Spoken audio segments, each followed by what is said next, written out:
Students, reasoning test series में मैं अभेंद्र रंगा आपका स्वागत करता हूं। स्टूडेंट्स, ये रीजनिंग टेस्ट सीरीज पर आधारित सीरीज प्रॉब्लम से संबंधित कुछ प्रश्न मैंने अपनी क्लास में डिस्कस हुए चैप्टर से ली है।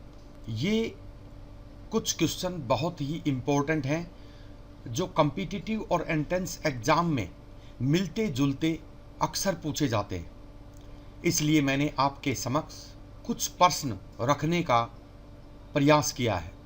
Directions 1 2 3 in each of the following questions find the missing number from the given 4 options.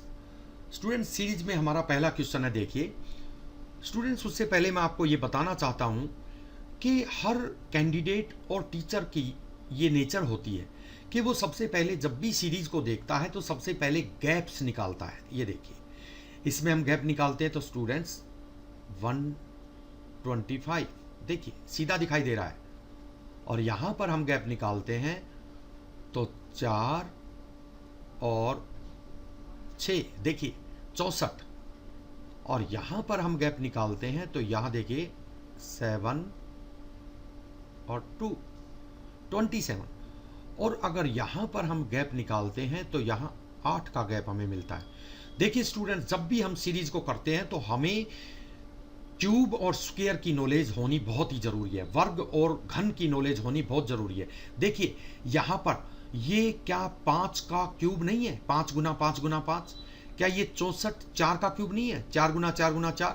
यहाँ देखिए 3 का क्यूब नहीं है? 3 गुना 3 गुना 3, और यहाँ 2 का क्यूब है, 2 गुना 2 गुना 2।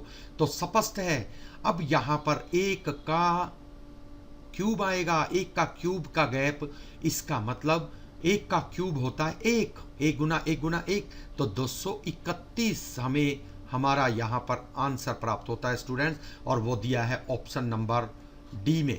तो ऑप्शन डी हमें हमारा आंसर यहाँ पर प्राप्त होता है स्टूडेंट्स। सीरीज में हमारा क्वेश्चन नंबर 2 है स्टूडेंट्स। देखिए 5 6 14 क्वेश्चन मार्क 105 और 230। स्टूडेंट्स, वही बात है क्वेश्चन नंबर 2। अब हम यहां पर देखते हैं कि 5 और 6 में कितना गैप है। देखिए स्टूडेंट्स, 1 का गैप प्लस 1, और 6 और 14 में क्या गैप है? 8 का गैप। देखिए स्टूडेंट्स, और 14 और इसका हमें पता नहीं है क्या होगा, लेकिन चलो आगे तो देख लें आगे कितना है। आगे का गैप देखते हैं, ये 230 है। 230 में से अगर 105 जाता है तो बचता है 125। ये देखिए स्टूडेंट्स, 125 का गैप यहाँ है। तो स्टूडेंट्स, यहां अगर हम ध्यान से देखते हैं तो ये 1 है जहां पर 1 का गैप हमें दिखाई दे, और देखिए आगे 8 है तो ये भी क्यूब है और ये भी क्यूब है।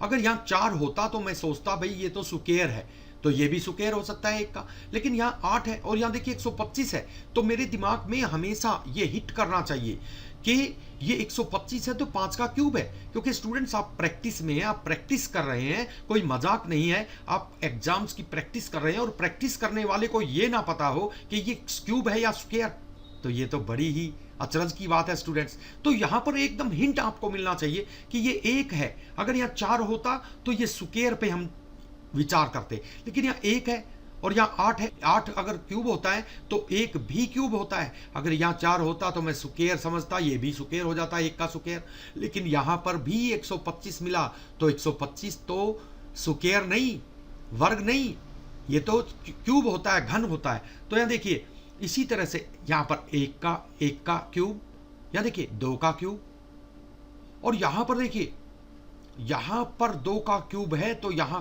कितने का क्यूब होना चाहिए? देखिए स्टूडेंट्स, यहाँ पर 3 का क्यूब यानी 27।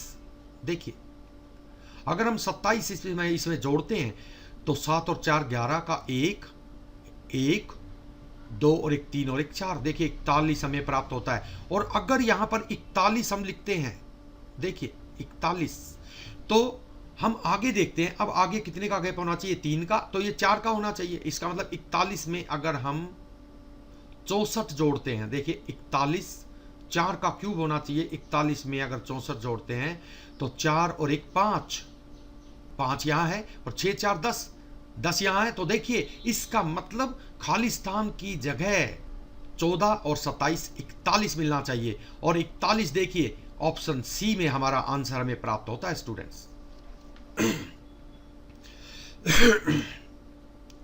स्टूडेंट्स सीरीज में हमारा अगला क्वेश्चन है, देखिए 15, 43, 64, 78, 78। तो स्टूडेंट्स वही बात, सबसे पहले हमें क्या देखना चाहिए, गैप। तो गैप इसमें निकालते हैं। 13 में से 5 गया 8 और 3 में से 1 गया 2। देखिए 28 का गैप यहाँ पर निकलता है। फिर गैप निकलता है 4 में से 3 गया 1 और 6 में से 4 गए 2। ये देखिए स्टूडेंट्स कुछ कुछ हिंट मिलने लगा है।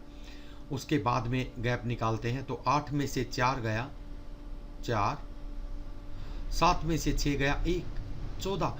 तो देखिए स्टूडेंट्स यही हमें पता चल जाता है कि 7 7 के गैप का डिफरेंस यहाँ मिल रहा है, या 28 फिर 21 या 14। अब 7 का डिफरेंस मिलेगा स्टूडेंट्स। देखिए 7 का डिफरेंस, इसका मतलब 78 में 7 जोड़ते हैं तो हमें मिलते हैं 85, और 85 और 78 का डिफरेंस क्या होता है, 7। तो देखिए स्टूडेंट्स 28 का गैप, 21 का गैप, 14 का गैप, 7 का गैप, तो 85 हमें यहाँ पर हमारा आंसर प्राप्त होता है स्टूडेंट्स। आपने हमारा ये छोटा सा एक टॉपिक सीरीज प्रॉब्लम से संबंधित अच्छी तरह से देखा। मुझे पूरी उम्मीद है कि आपको बहुत कुछ इसमें समझ में आया होगा। अगर आपको हमारा ये टॉपिक पसंद आया है तो आप हमारे चैनल को सब्सक्राइब करना और हमारे इस वीडियो को लाइक, शेयर और इस पर कमेंट करना ना भूलें। धन्यवाद। See you in the next video.